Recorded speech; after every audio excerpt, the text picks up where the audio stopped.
할렐루야. 하늘에서 여호와를 찬양하며 높은 데서 그를 찬양할지어다. 여호와의 이름을 찬양함은 그가 명령하심으로 지음을 받았음이로다. 하나님은 영이시니 예배하는 자가 영과 진리로 예배할지니라. 아멘.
성부성자와 성령 영원히 영광 받으옵소서. 태초로 지금까지 또 길이 영원무궁 성삼위께 영광.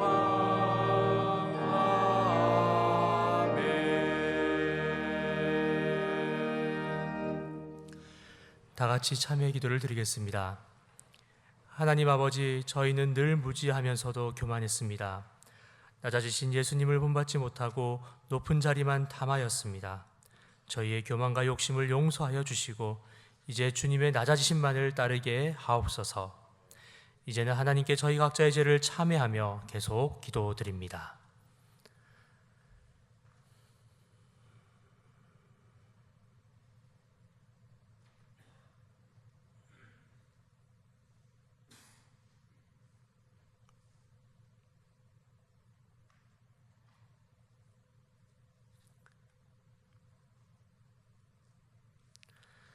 하나님께서는 자신의 부끄러운 죄를 솔직하게 고백하는 자들에게 말씀하십니다. 여호와께서 말씀하시되 오라 우리가 서로 변론하자. 너희의 죄가 주홍 같을지라도 눈과 같이 희어질 것이요 진홍같이 붉을지라도 양털같이 희게 되리라. 이제 사도신경으로 저희의 신앙을 고백하오니 나는 전능하신 아버지 하나님 천지의 창조주를 믿습니다. 나는 그의 유일하신 아들 우리 주 예수 그리스도를 믿습니다. 그는 성령으로 잉태되어 동정녀 마리아에게서 나시고 본디어 빌라도에게 고난을 받아 십자가에 못 박혀 죽으시고 장사된 지 사흘 만에 죽은 자 가운데서 다시 살아나셨으며 하늘에 오르시어 전능하신 아버지 하나님 우편에 앉아 계시다가 거기로부터 살아있는 자와 죽은 자를 심판하러 오십니다. 나는 성령을 믿으며 거룩한 공교회와 성도의 교제와 죄를 용서받는 것과 몸의 부활과 영생을 믿습니다. 아멘. 자리에 앉으시기 바랍니다. 다 함께 성시를 교독하겠습니다. 성시는 교독문 104번 종교개혁 주일입니다.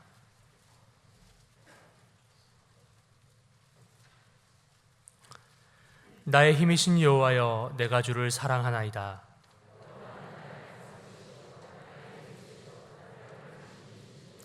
나의 하나님이시여, 내가 그 안에 피할 나의 바위시여 나의 방패시여. 예수께서 이르시되 오히려 하나님의 말씀을 듣고 지키는 자가 복이 있느니라 하시니라. 이 복음은 모든 믿는 자에게 구원을 주시는 하나님의 능력이 됨이라. 복음에는 하나님의 의가 나타나서 믿음으로 믿음에 이르게 하나니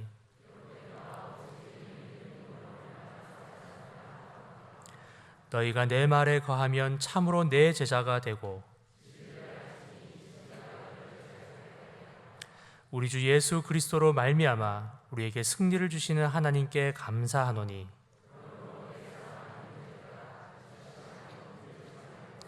항상 주의 일에 더욱 힘쓰는 자들이 되라. 아멘.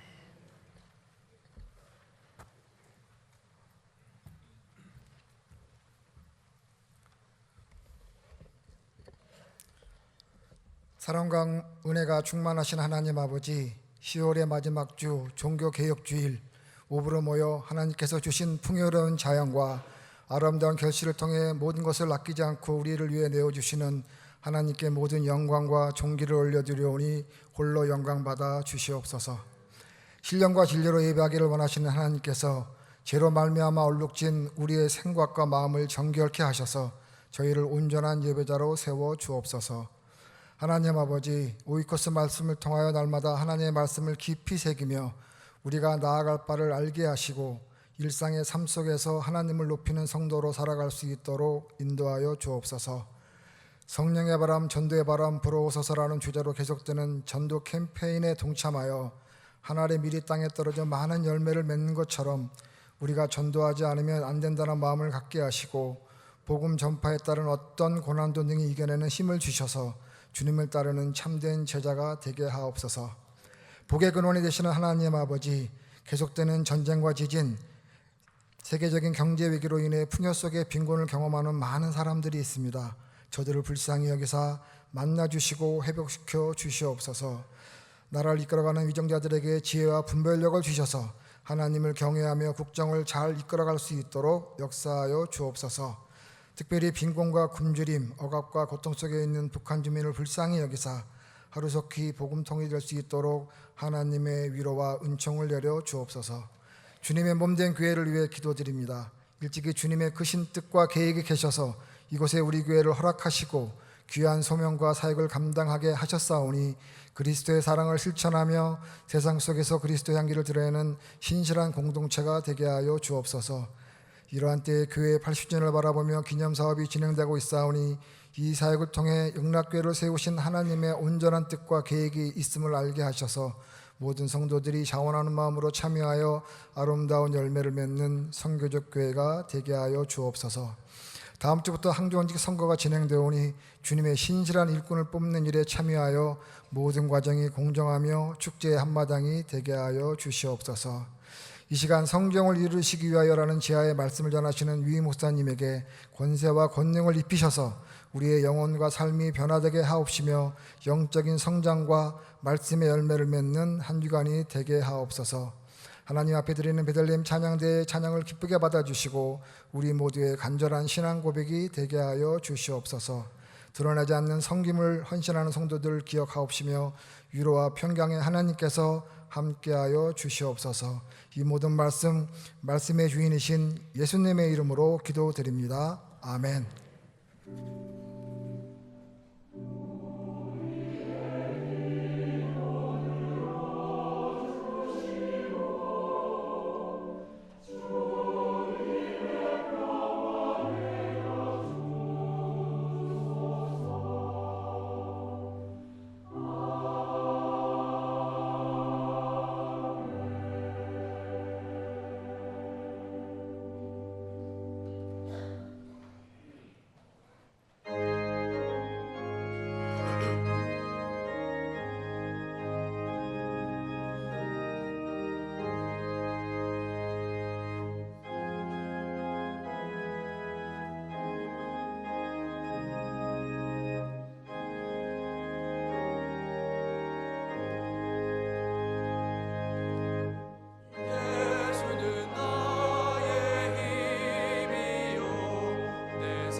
성이 많으리 햇빛과 비를 주시니 추수할 곡식 많도다 귀한 열매 주시느니 주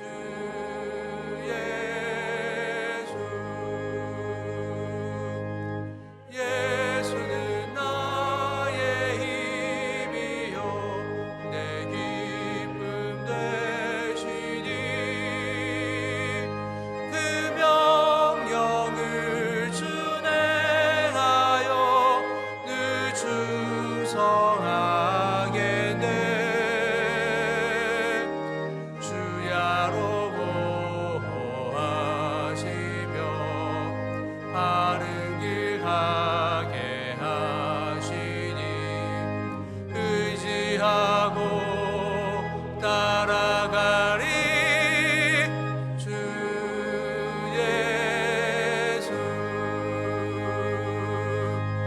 예수는 나의 힘이요 내 소망 되시니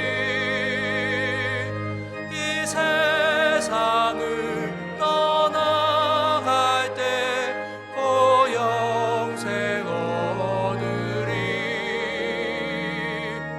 한없는 복을 주시고 영원한 기쁨 주시니 나의 생명 나의 기쁨 주 예수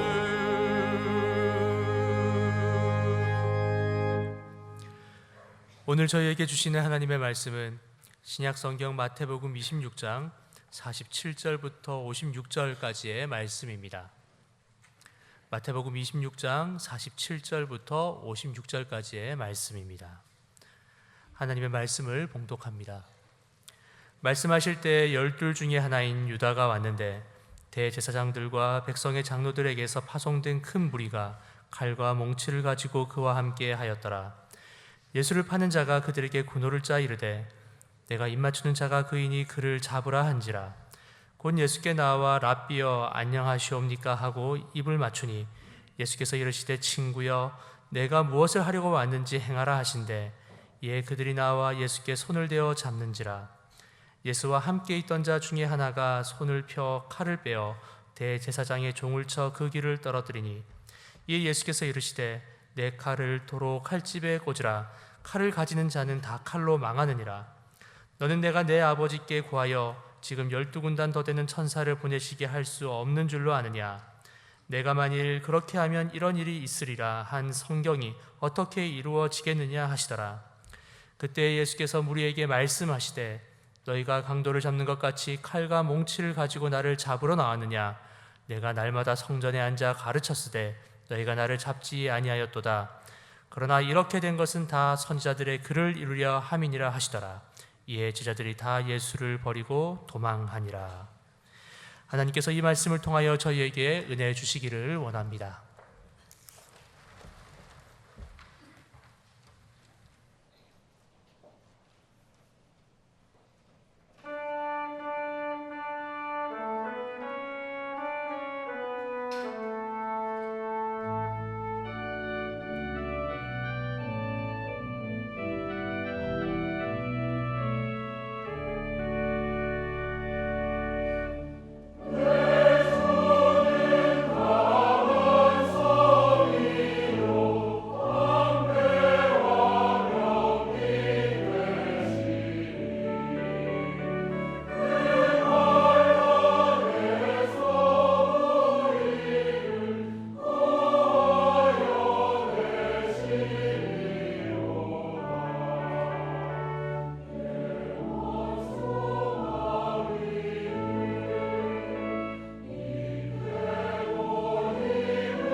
방금 부른 찬송은 종교개혁자 마틴 루터가 만드신 찬송인데 오늘 종교개혁 주일입니다. 여러분 오부 예배 참석하신 분들에게 하나님의 은총이 함께 하시기를 바라고요. 우리 나중에 예배 끝날 때 우리도 한번 이 찬송을 부를 시간이 있습니다. 이제 다음 주일 이렇게 두 번 우리 교회 항존직 선거가 있는데 세례교인들은 한 분도 빠짐없이 기도하면서 여러분들의 마음을 모아주시기를 부탁드리겠고요. 또 오늘 요 예배 끝나고 나면 우리 소그룹 주제로 한 예배가 있으니까 여러분들이 다 참여하셔서 우리 교회가 추구하는 소그룹이라는 영적 운동에 대해서 함께 나눠주시면 고맙겠습니다. 그리고 전도 이제 행진을 하고 있는 중인데 이번 금요 집회 때부터 이제 계속해서 강사님들도 오시고 또 기도하는 일을 집중적으로 하게 됩니다. 여러분들의 소중한 이들을 전도하는 일을 위해서 마음을 모아주시면 감사하겠습니다. 가을이 이제 되는가 했는데 벌써 10월이 다 지나가고 이제 2주간의 11월을 맞이하면 이제 조만간 움츠리는 추위가 또 오겠죠. 성도님들 가정에 또 새로운 한 달 하나님의 평강 주시기를 원합니다. 그러고 보면 올해도 2달밖에 안 남았어요. 얼마나 정말 쏜살같이 빠르게 지나가는 세월인지 주님 만날 날도 그만큼 다가오는 거겠죠. 여러분 우리 믿음에 더 힘써서 늘 깨어있는 그리스도인이 되기를 원합니다. 오늘 읽은 말씀은 예수님께서 겟세마네 동산에서 잡히시는 얘기죠. 근데 거기 두 종류의 사람이 나옵니다. 하나는 예수님을 잡으려는 사람, 하나는 예수님을 지키려는 사람, 이렇게 나눠지는 거죠. 예수님을 잡아가려는 사람 중에는 유감스럽게도 제자인 가룟 유다도 포함되어 있고 또 가룟 유다의 인도를 받아 따라온 손에 검과 뭉치를 가진 대제사장들과 백성의 장로들에게 의해서 파송된 무리가 있었습니다. 오늘 말씀 47절에 보시면 말씀하실 때 12 중에 하나인 유다가 왔는데 대제사장들과 백성의 장로들에게서 파송된 큰 무리가 칼과 몽치를 가지고 그와 함께 하였더라.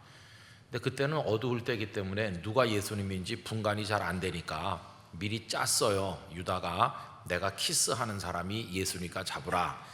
이래서 배신의 키스를 했는데 49절 곧 예수께 나와 랍비여 안녕하시옵니까 하고 입을 맞추니, 이래서 예수님을 이제 잡으려고 이제 하는 거죠.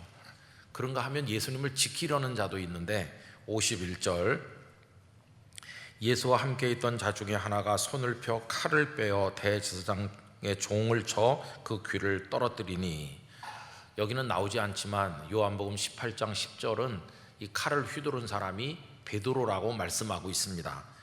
이에 시몬 베드로가 칼을 가졌는데 그것을 빼어 대제사장의 종을 쳐서 오른편 귀를 베어 버리니 그 종의 이름은 말고라. 이래서 이제 예수님을 잡아가려는 자들, 예수님을 지키려는 자, 이렇게 나눠지잖아요. 근데 우리가 이제 주목하는 거는 그때 예수님의 반응입니다. 우리 같아서는 야 베드로 너밖에 없다, 이렇게 베드로를 기뻐하시고 칭찬하실 것 같은데 뜻밖에도 예수님은 굉장히 좀 쌀쌀 맞고 베드로가 들으면 섭섭할 말씀을 하신 겁니다. 52절 53절입니다. 이에 예수께서 이르시되 네 칼을 도로 칼집에 꽂으라. 칼을 가지는 자는 다 칼로 망하느니라. 너는 내가 내 아버지께 구하여 지금 12군단 더 되는 천사를 보내시게 할 수 없는 줄로 아느냐. 칼집에 칼을 도로 꽂아라. 내가 지금 능력이 없어서 이렇게 가만히 있는 줄 아느냐. 12군단도 더 되는 하늘의 천군 천사를 불러내릴 수도 있다, 이런 얘기인데, 여러분 군단은 로마 시대 때 한 개 군단이 6,000명입니다. 그러니까 12군단이면 72,000이 되는 거고 엄청난 하늘의 천군 천사를 불러내릴 수 있는데 예수님은 그렇게 하지 않으신다는 거죠. 조금 얘기가 빗나가지만 여기 우리 개정 성경에는 군단, 12군단 이렇게 번역했는데 전에 우리가 많이 읽었던 개역 성경에는 12영 이렇게 돼 있어요. 여러분 영이라고 하는 게 어떤 뜻이냐 하면 군영, 진영 할 때 그 영자입니다. 12개의 군 부대를 말하는 거죠. 근데 이거를 그렇게 이해하지 않고 이상하게 이해하는 사람이 한 명 있어요. 그 누구냐 하면은 여러분 신천지의 이만이라고 아세요? 이 사람은요, 이 영을 그 군영으로 이해를 하지 않고 스피릿이다 이렇게 이해하는 거예요. 성령 그럴 때 그것처럼 완전히 이게 이제 뭘 모르는 해석이죠. 엉터리 해석이죠. 그래가지고는 7만 2천도 넘는 천군 천사 얘기를 하는 게 아니고 그 사람은 12 어떤 영이 내려와가지고 이런 식으로 이해를 하는 거예요. 근데 그 신천지에 잘못 들어가서 거기서 목사 노릇까지 하다가 잘못된 걸 깨닫고 나온 분이 제가 목회하던 땅끝 교회에서 이제 다시 신앙생활해서 이제 신학교를 졸업을 하고 우리 교단 목사님이 된 분이 있어요. 아주 총명하고 강의도 잘해요. 그분을 우리가 초청해가지고 우리 영락교회 목사님 전도사님들이 신천지 그게 뭔가 하는 거를 강의를 들은 적이 있는데 그분이 이 얘기를 하더라고요.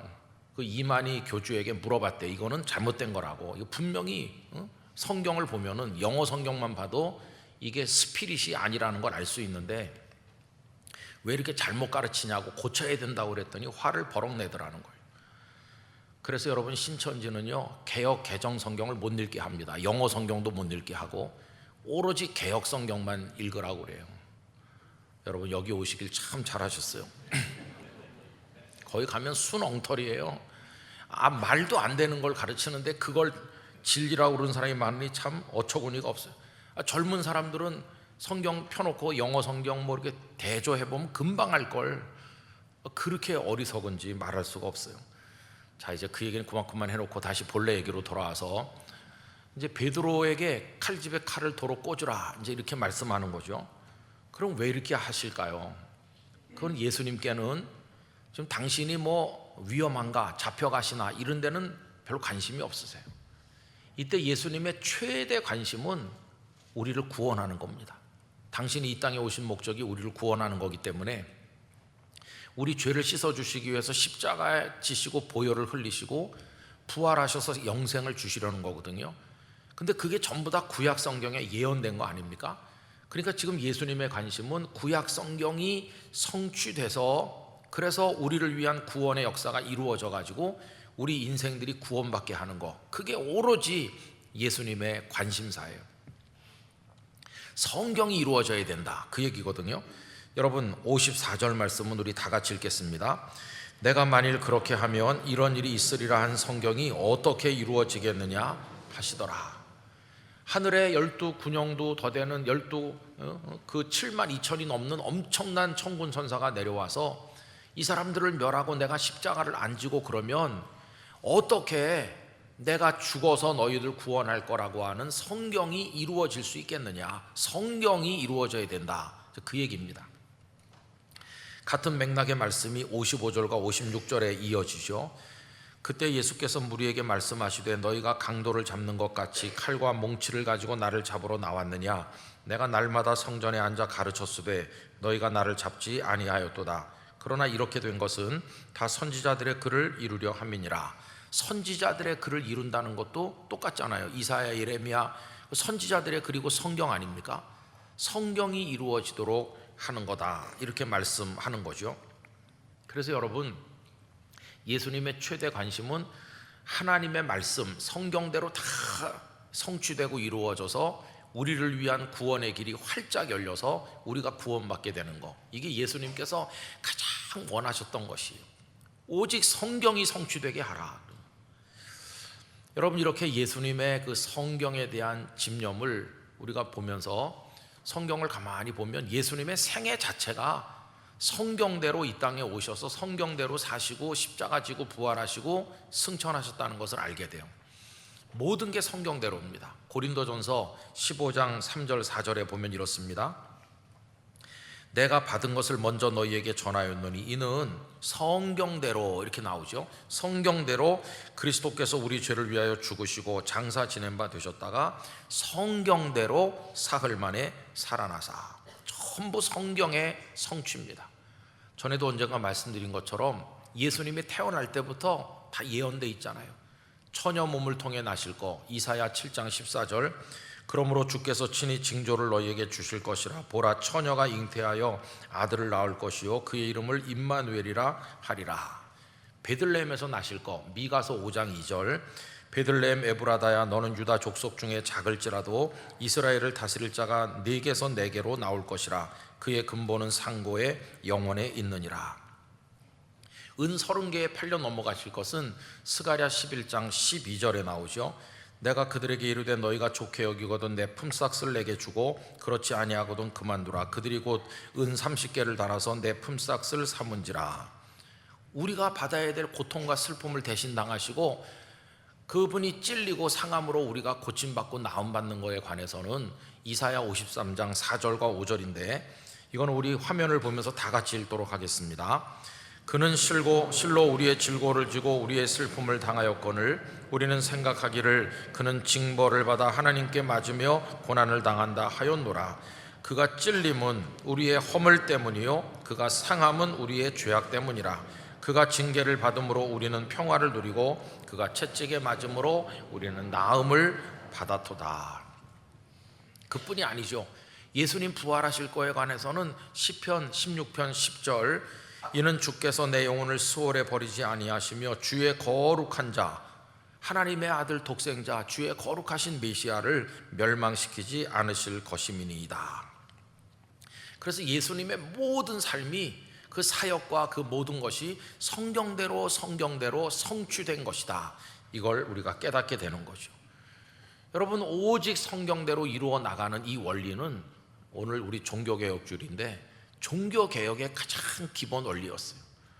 여러분, 그 16세기 종교개혁이 본격적으로 진행되기 그 전부터 종교개혁자들은 르네상스 휴머니즘의 영향을 받았습니다. 그 르네상스 휴머니스트들은 학문적 방법을 근원으로 돌아가라, 그거에서 찾았거든요. 소위 아드 폰테스. 이 폰테스라고 하는 건 샘을 말해요. 여러분, 샘에서 물이 솟아가지고 흘러 개천이 되고 그게 강이 되고 바다로 들어가는데, 따져 올라가면 맨 처음에는 그 샘이 시작 지점 아닙니까? 근원, 뿌리로 돌아가자. 그러면 르네상스 휴머니스트들이 생각하는 그 뿌리, 샘이 어딜까요? 그들에게는 저 옛날에 고대 로마, 고대 그리스, 그때 그 문학과 철학, 이게 그들에게는 고전이에요. 그게 그들에게 샘이에요. 그런데 기독교인들에게 샘은 따로 있죠. 기독교인들은 그리스의 문학, 철학 이런 것들이 고전이고 샘인 게 아니라 우리에게 진짜 샘 역할을 하는 것은 하나님의 말씀, 성경이다. 지나간 중세 동안에 성경을 덮어놓고 교황이 이렇게 저렇게 하는 대로 따라왔는데 그건 잘못된 거고, 이제 성경이 뭐라고 말씀하는지 하나님의 말씀으로 파고 들어가야 된다. 그래서 종교개혁자들은 히브리어, 헬라어 같은 원어 성경을 많이 읽었어요. 구약 성경은 히브리어로, 그리고 신약 성경은 코인의 헬라어로 되어 있는데, 그래서 성경 공부를 위해서 원어를 많이 배우고 말씀 속으로 들어갔어요. 저명한 종교개혁자들은 다 말씀의 사람이었습니다. 대표적인 종교개혁자 마틴 루터를 얘기하면 그분도 그래요. 원래 이분은 법학을 공부해서 세상에서 출세하기를 원했는데 죽음의 공포 앞에 늘 시달렸어요. 하나님은 당장이라도, 오늘이라도 나를 죽이실 수 있다. 어느 날 뇌성 번개가 막 치는 날 그 공포를 느끼면서 법학을 해서 성공할 게 아니라 하나님 앞에 구원의 확신을 얻는 게 더 중요하다. 아버지의 반대를 뿌리치고 어거스틴 바 수도원에 들어가서 수도사가 됐죠. 그러면서 어떻게 해서든지 자신의 영혼의 기쁨과 평안이, 구원의 감격이 있기를 간절히 사모했어요. 아무리 해도 안 되는 거예요. 거기서 시키는 대로 이것저것 다 해봤지만 안 되다가 1511년에 로마를 방문할 기회를 가지게 됐습니다. 무척 기뻐했죠. 왜냐하면 로마는 교황님도 계시고 저명한 성직자들이 많이 모여 있는 곳이니까 내가 로마에 가면 뭔가 진리를 배울 수 있을 거다. 그러나 그는 로마에 가서 아주 크게 절망하고 낙심합니다. 가서 보니까 고위 성직자들이 모여 있다는, 교황님이 계시다는 그 로마가 얼마나 썩고 부패했는지, 희망이 없구나, 절망했어요.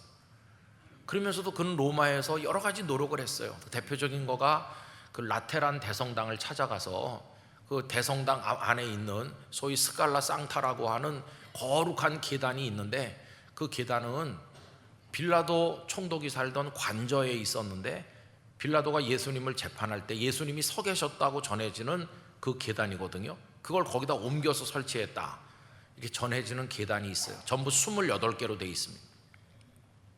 그 28개 계단을 무릎으로 기어 올라가는 겁니다. 그러면서 라틴어 주기도문을 계속 암기하면서 소리를 내서 암송하면서 무릎으로 기어 올라가고 또 기어 올라가면서 뭔가 하나님의 은총을 얻어보려고 노력했어요. 무슨 은총이 오겠어요? 고통만 오지. 그래서 아무것도 없었어요. 절망한 가운데 그는 다시 독일로 돌아오죠. 깊이 좌절해 있었는데 그 어거스틴파 수도원의 원장이었던 존 스타우피츠가 그를 불러서 충고했어요. 이렇게 깊이 절망하지 말고 하나님의 말씀을 붙들어라. 하나님의 말씀을 읽어라. 그래서 그는 말씀을 이제 공부하게 됐는데 존 스타우피츠는 비텐베르크 대학으로 가면서 그를 데리고 가서 성경을 가르치게 했어요. 원장님의 명령이라 꼼짝없이 성경을 가르쳐야 되는데 아는 게 있어야 가르칠 거 아니겠어요? 그래서 그는 성경을 깊이 연구하기 시작했어요. 그렇게 진지하게 말씀으로 들어가는 건 처음이죠. 성경을 깊이 연구하는데 1513년과 14년에는 시편을 가르쳤습니다. 1515년, 16년에는 로마서를 가르쳤어요. 그 로마서를 연구하던 중에 여러분 잘 아시는 1장 17절 오직 의인은 믿음으로 말미암아 살리라. 이 말씀을 공부하는 동안에 하나님의 빛이 자기를 둘러 비치는 걸 체험하게 됐고 그 고행과 인간적인 방법으로 뭘 얻어야 된다는 강박관념에서 완전히 해방되면서 하나님은 두려운 하나님이 아니라 사랑과 자비의 아버지시고 나에게 의를 주시고 은혜를 주시는 구원의 하나님이구나, 이걸 깨닫게 된 거예요. 그래서 그는 로마서를 가르치고 1516년과 1517년 그 두 해에 걸쳐서는 갈라디아서를 강의했습니다. 그 1517년이 95개 조항을 내걸고 종교개혁이 시발된 해다 이렇게 말하죠. 그리고 이제 1517년과 18년 이렇게 두 해에 걸쳐서 히브리서를 강의했어요. 그러니까 맨 처음에 시편, 로마서, 갈라디아서, 히브리서 이거 차례차례 그 비텐베르크 대학에서 강의하고 연구하면서 그런 말씀 속으로 깊이 잠겨 들어간 거예요. 그 말씀이 성경이 그를 구원했습니다. 성경이. 여러분 성경 속에서 하나님의 구원의 진리를 발견하게 된 거예요. 그 다음부터 오직 믿음으로 구원받는다고 하는 이 원리를 성경에서 깨닫고 사람들에게 가르치기 시작해서 종교개혁의 횃불을 들게 된 것이었어요. 여러분 우리 장로교회인데 장로교회를 다 통틀어서 개혁교회 이렇게 얘기하거든요. 그 개혁교회 창시자로 알려진 분은 칼빈 선생님이죠. 근데 칼빈도 똑같이 말씀의 사람이에요. 그는 루터보다 한 세대 늦게 태어나신 분인데 여러 대학에서 공부하고 나중에 오를레앙 대학이라는 데 들어갔습니다. 오를레앙 대학은 당시 르네상스 휴머니즘으로 유명한 대학이에요. 거기에는 당대 최고의 르네상스 학자라고 알려진 에라스무스라는 분이 교수님으로 있었고 또 그는 거기서 누굴 만났느냐 하면 볼마르라는 사람 만났는데 볼마르는 최고의 헬라어 학자였어요.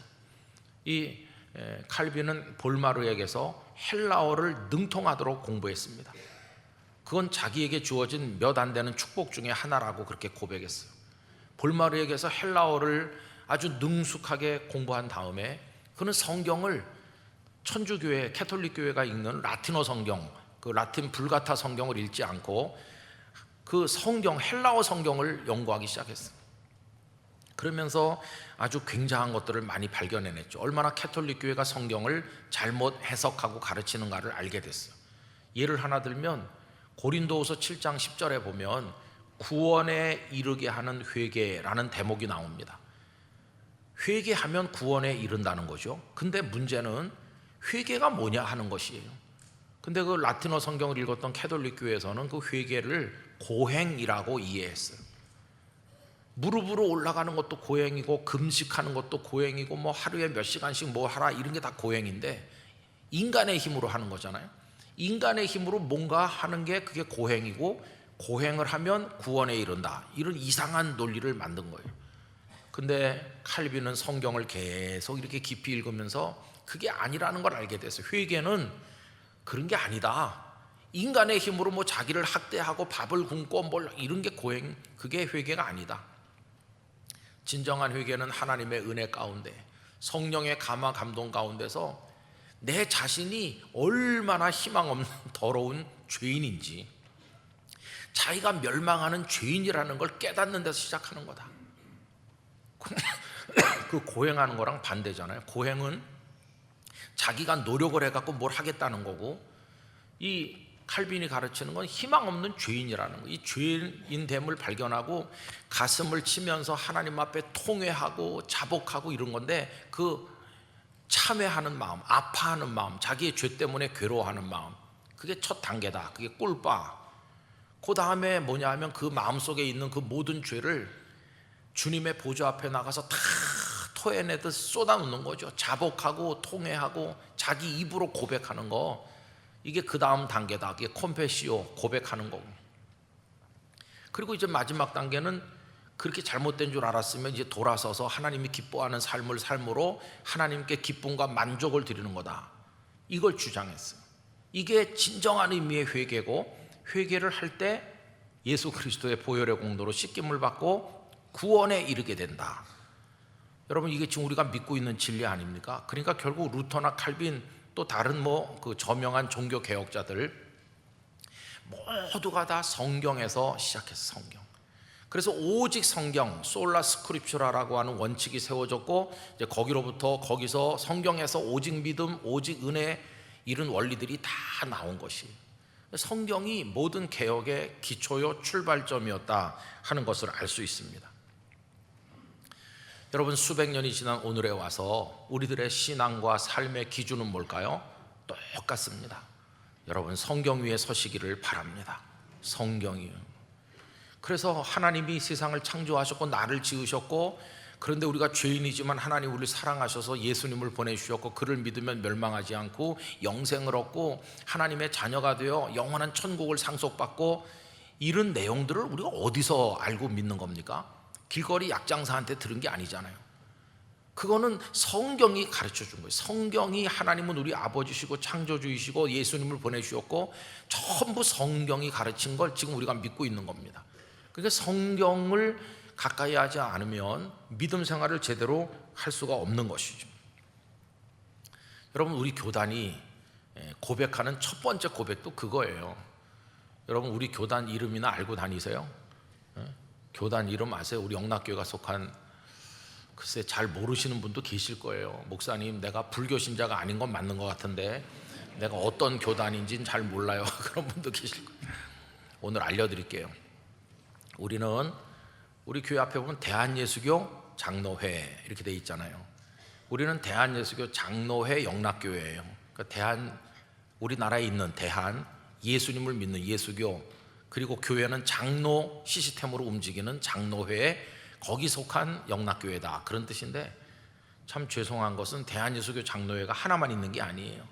대한예수교 장로회 그 다음에 수백 개가 있거든요. 그러니까 이게 헷갈리는 거예요. 근데 우리는 대한예수교 장로회 어디 속해 있냐면 통합에 속해 있어요. 통합. 여러분, 우리는 통합에 속해 있습니다. 들으실 때는 통합 이렇게 알았지만 저녁 때쯤 되면 헷갈립니다. 왜냐하면 대한예수교 장로회 합동도 있거든요.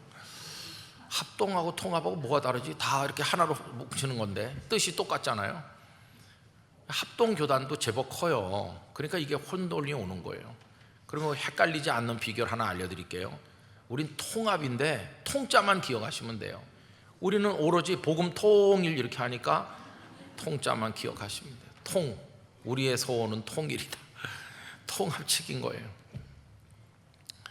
근데 그 홈페이지에 들어가셔서 대한예수교 장로회 통합 홈페이지가 쫙 열리면 거기 이제 자료실에 보면 우리 교단 헌법이 나오는데, 헌법에 제일 먼저 나오는 게 교리입니다.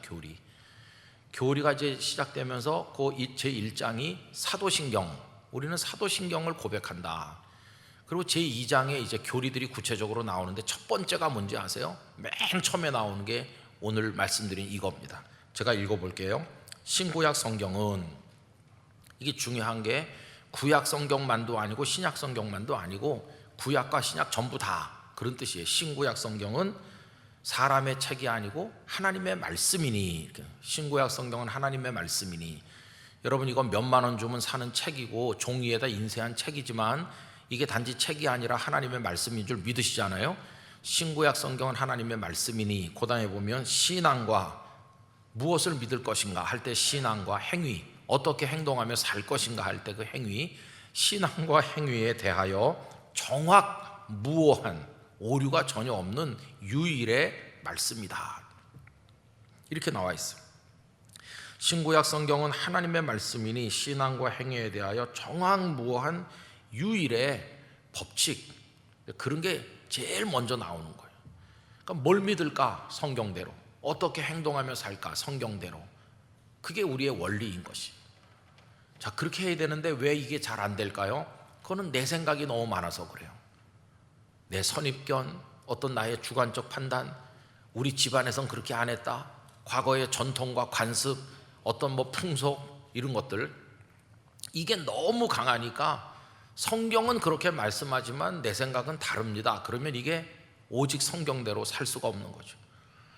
여러분, 우리나라에도 복음이 들어온 지 이제 140여 년 되어 가는데 우리 선배들이 참 훌륭하세요. 왜 그러냐 하면 그 수백 년 조선시대 동안 유교 전통 아래서 양반 상놈 이렇게 다 나누고 그 안에 온갖 그들 나름대로 살아온 관념이 있잖아요. 근데 선교사들이 복음을 전했을 때 너무나 생소한 거예요. 받아들이기가 너무도 어려워요. 그런데도 우리 선배들은 하나님의 말씀이 그러하시다 하면은 뭐 과거 전통이 어땠든 사회적인 체제가 어떻든 다 포기했어요. 성경을 따라 살았어요. 얼마나 놀라운지 모릅니다. 그 예감은 무궁무진하게 많죠. 그 중에서 익숙하게 아시는 얘기를 다시 해보면 저 전라북도 김제 금산교회 조덕삼 장로님이 대표적인 예죠. 정말 훌륭한 분이세요. 조덕삼 장로님은 데이트라는 남장로교 선교사에게 전도를 받고 예수님을 믿었는데 자기 집 머슴인 이자익을 데리고 같이 다녔어요. 그러다가 1905년에 주인과 머슴이 둘 다 똑같이 세례를 받고 같이 집사가 되고 얼마 후에는 같이 영수님이 됐어요. 그때는 영수라는 제도가 있어요. 지금은 없죠. 그러다가 1907년 이제 교인이 좀 늘어나니까 장로를 한 사람 세우게 됐어요. 그 성도들이 그때도 투표를 하는 건데 당연히 조덕삼 이분이 장로님이 되셔야 되는데 뚜껑 열어보니까 뜻밖의 머슴이 장로님이 된 거예요. 모두가 다 충격을 받았어요. 술렁술렁했어요. 그도 그럴 것이 나이도 조덕삼 이분이 15살이나 많고 이자익은 저 마산이 고향인데 떠돌아다니다가 17살 때부터 이분 집에 와서 얹혀서 머슴살이 했는데 그 주인이 다 주선해서 장가도 보내고 가정을 꾸리고 살게 다 해준 거예요.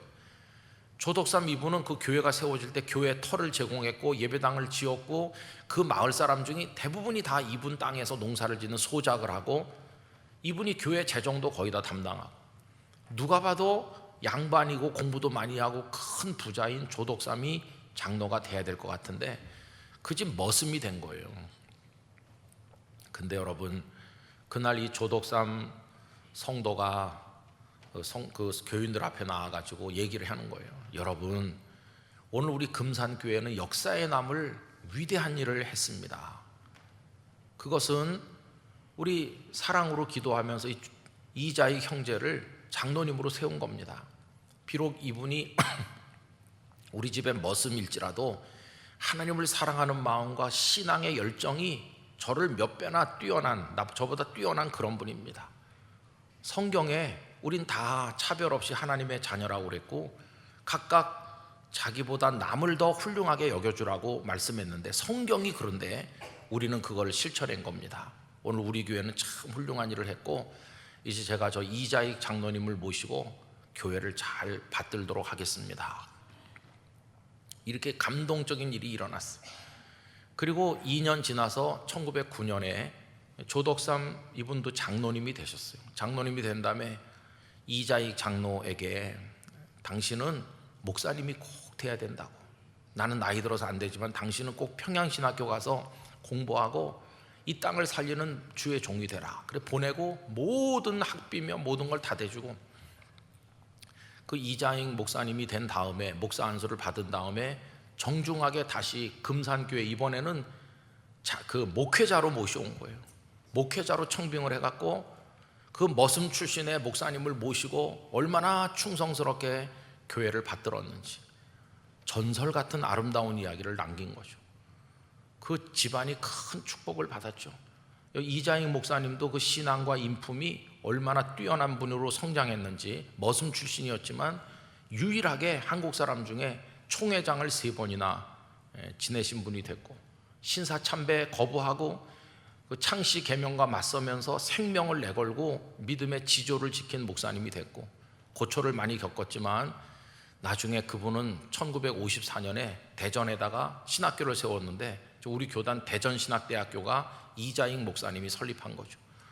지나간 7, 80년 동안 얼마나 많은 주의 종들을 거기서 배출했는지, 다시 없을 이런 이야기가 어떻게 가능한 것일까요?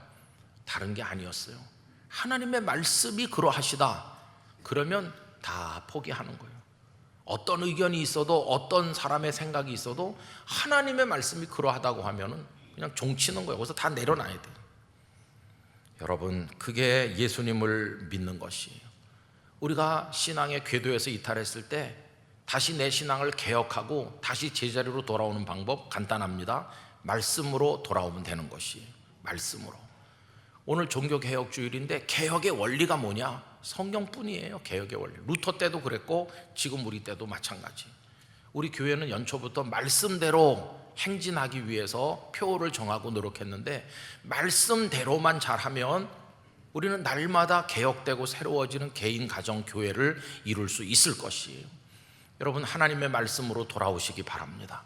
내가 이거 덮어놓은 때가 언젠가, 이 성경에 대해서 너무나 낯설고 성경만 읽으면 잠이 오고 그러지 말고 성경을 가까이 하셔야 돼요. 그래서 여러분들이 막 간절하게 사모하며 읽고 노트를 펴놓고 메모를 하고 또 색연필로 줄을 긋고 눈물이 떨어지면 성경이 젖었다 말랐다 해서 쭈글쭈글해지는데, 손때 묻은 성경이 돼갖고 가죽을 몇 번씩 갈아 끼우고 이래가지고 이 성경, 나들나들해진 성경을 아들, 딸, 손자, 손녀에게 한 권 남기는 거, 이게 얼마나 소중한 축복인지 몰라요. 여러분, 그렇게 하시기를 바랍니다. 그러기 위해서 오늘 성경을 하나 사야 되겠구나. 하여튼 뭐 사시든지 어떻든지 계속 성경만 사고 있으면 안 되고, 이게 눈 감고 펴도 착 나와야 되는 거예요.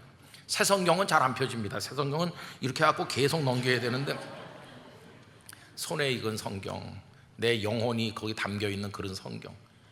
그래서 여러분, 말씀을 가까이 하시고, 이 설교는 성경을 풀어서 나누는 거니까 설교도 잘 들으시고, 영락교회가 진리의 기둥과 터가 되고, 우리 성도들은 말씀에 의해 날마다 새로워지고 개혁되는 살아있는 신앙생활 할 수 있기를 원하는 것입니다. 오이코스도 열심히 하시고, 연초에는 좀 많이 했었는데 요새는 조금 줄었어요. 그죠? 뭐든지 다 그런 건데, 오이코스 요새 어디 하는지 아세요? 이사여서 하나? 이렇게. 여러분, 오이코스 생각보다 많이 나갔습니다. 진도가 2달 남았으니까 하여튼 2달이라도 열심히 하시고, 그렇게 해서 하나님, 이 말씀에 제가 서기를 원합니다. 제 신앙이 흔들리지 않고 말씀에 뿌리 내리길 원하고, 길을 벗어나지 않고 말씀이 이끄는 대로 믿기를 원합니다. 우리 영락교회가, 이 세상에 뭐 여러 교회가 있지만 영락교회 신앙은 말씀에 근거한 신앙이 되길 원합니다.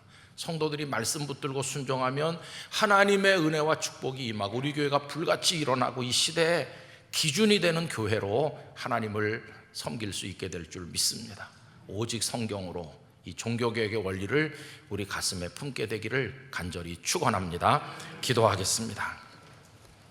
아버지 하나님, 종교개혁 주의를 지키면서 어디서 어떻게 개혁할 것인가 질문하면 100가지 질문에 대한 답이 다 하나입니다. 오직 하나님의 말씀 성경대로 할 뿐입니다.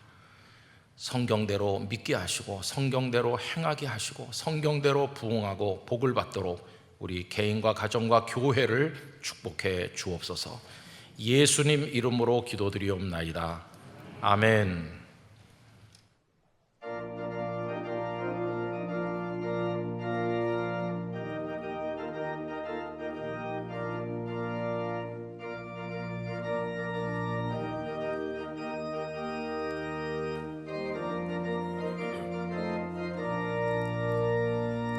주님 약속하신 말씀 위에서 영원토록 주를 찬송하리라. 소리 높여 주께 영광 돌리며 약속 믿고 굳게 서리라. 굳게 서리, 영원하신 말씀 위에 굳게 서리. 굳게 서리, 그 말씀 굳게 서리라. 주님 약속하신 말씀 위에서 세상 염려 내게 엄습할 때에 용감하게 힘써 싸워 이기며 약속 믿고 굳게 서리라. 굳게 서리 영원하신 말씀 위에 굳게 서리. 굳게 서리 그 말씀 위에 굳게 서리라. 주님 약속하신 말씀 위에서 영원하신 주의 사랑이 믿고 성령으로 힘써 싸워 이기며 약속 믿고 굳게 서리라. 굳게 서리 영원하신 말씀 위에 굳게 서리. 굳게 서리 그 말씀 위에 굳게 서리라. 주님 약속하신 말씀 위에서 성령 인도하는 대로 행하며 주님 품에 항상 안식 얻으며 약속 믿고 굳게 서리라.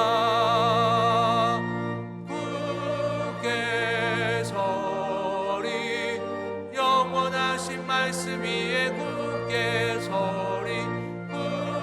굳게 서리 그 말씀 위에 굳게 서리라.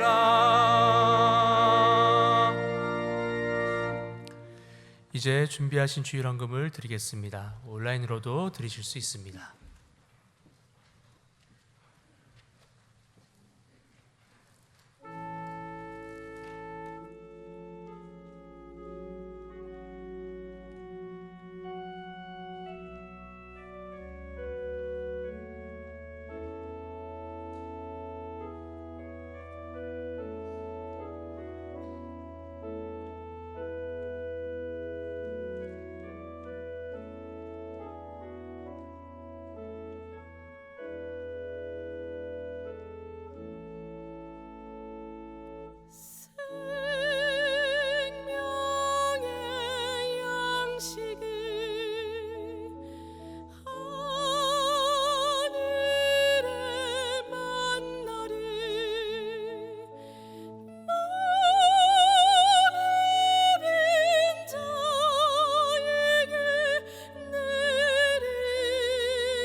주님이 해변서 떡일 때 심같이 하늘의 양식을 내려 주소서. 나 꽂혀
거룩하신 하나님, 오늘 우리를 예배의 자리로 부르시고 주님께 영광을 올려드리게 하심에 감사드립니다. 허락하신 말씀을 저희의 마음에 새기며 주님의 말씀을 따라 살아가는 신실한 주의 자녀가 되게 하여 주시옵소서. 예배 자리로 나오며 예물을 준비합니다.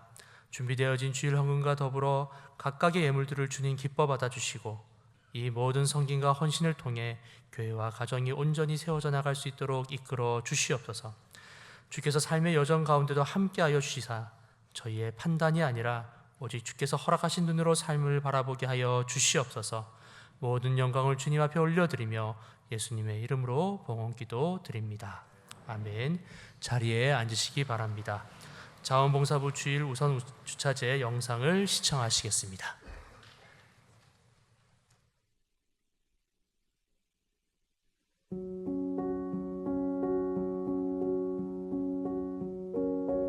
영락교회 성도 여러분, 우선 주차제 잘 알고 계시죠?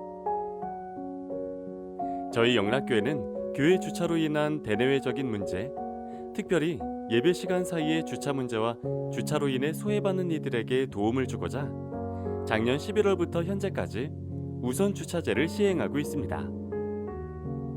성도님들의 뜨거운 관심과 사랑을 통해 우선 주차제는 현재 안정적으로 정착이 되었고 현재 930여 가족이 우선 주차증을 발급받아 주차 걱정 없이 영락교회 예배에 참석하고 계십니다.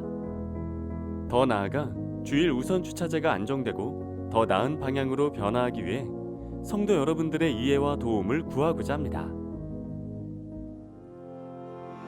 첫째, 우선 주차증을 발부받으신 성도님들은 꼭 정해진 시간인 2시간 주차를 기억하셔서 뒤에 오시는 성도님들이 주차에 어려움이 없도록 배려해 주시기 바랍니다. 둘째, 현재 받으신 우선 주차증은 올해 12월까지이며 새롭게 교체 발부받으셔야 합니다. 앞으로 발표될 절차에 따라서 주차증을 갱신해 주시기 바랍니다. 셋째, 3시간 이상 장기 주차를 원하시는 성도님들은 교회 주변의 할인 주차장 또는 주차로 허용된 교회 정문 앞과 교회 북문 방향 노면 주차를 적극 이용해 주시기 바랍니다. 한경직 목사님으로부터 이어온 은혜와 사랑, 그 정신을 기억하며 저희 영락교회 자원봉사부는 그리스도의 사랑을 온전히 전할 수 있도록 오늘도 최선을 다하겠습니다.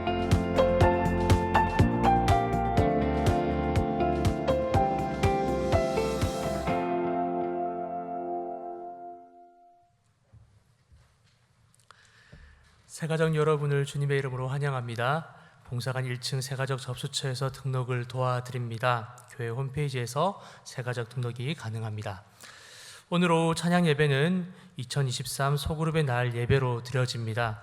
소그룹에 관심 있는 분들의 많은 참여 바랍니다. 교족 확인의 날이 오늘까지 진행이 됩니다. 봉사관 앞마당과 배단위 광장에서 교족을 확인하실 수 있습니다.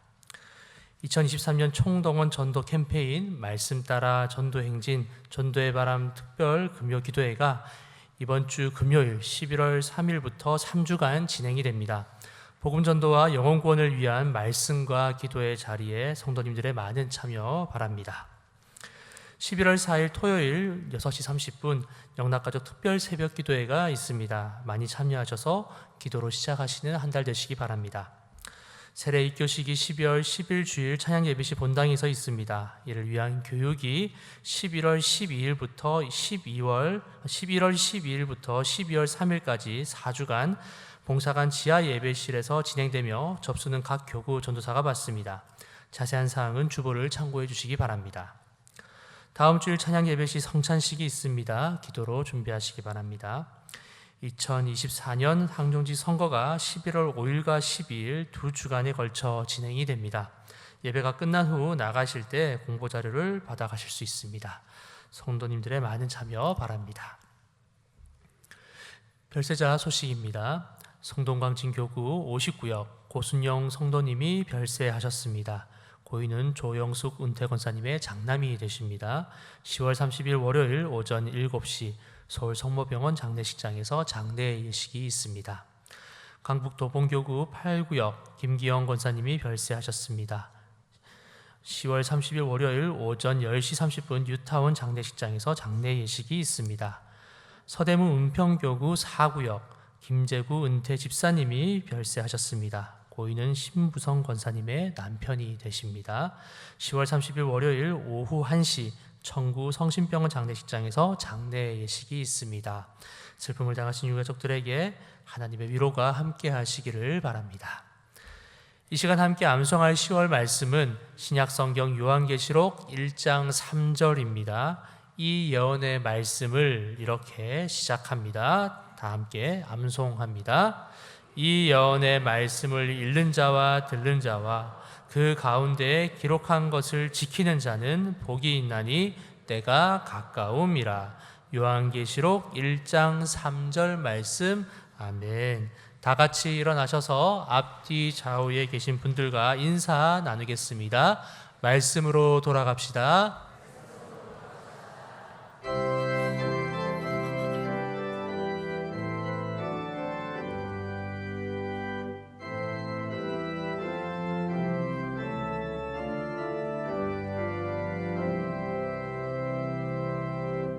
내 주는 강한 성이요 방패와 병기 되시니 그 환난에서 우리를 구하여 내시리로다. 예원 수망이는 이때도 힘을 써 모략과 권세로 무기를 삼으니 천하에 누가 당하랴. 내 힘만 의지할 때는 패할 수밖에 없도다. 힘 있는 장수 나와서 날 대신하여 싸우네. 이 장수 누군가? 주 예수 그리스도 만군의 주로다. 당할 자 누구랴? 반드시 이기리로다. 이 땅에 마귀는 끌어 우리를 삼키려 하나. 겁내지 말고 서거라. 진리로 이기리로다. 친척과 재물과 명예와 생명이 다 빼앗긴데도 진리는 살아서 그 나라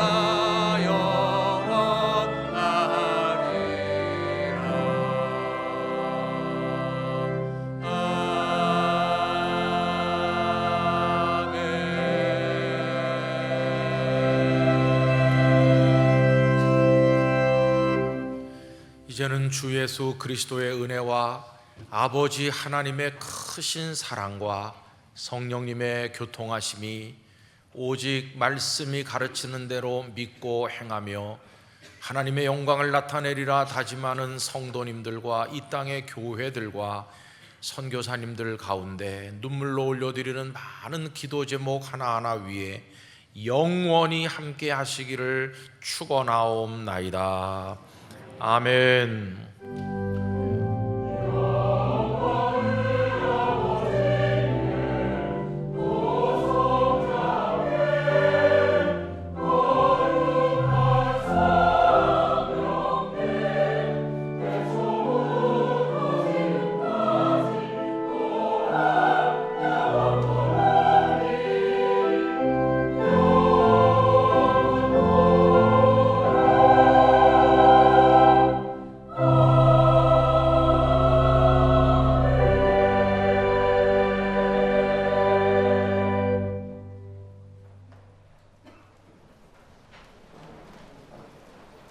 잠시 안내 말씀 드리겠습니다. 곧이어 본당에서 공동 음회가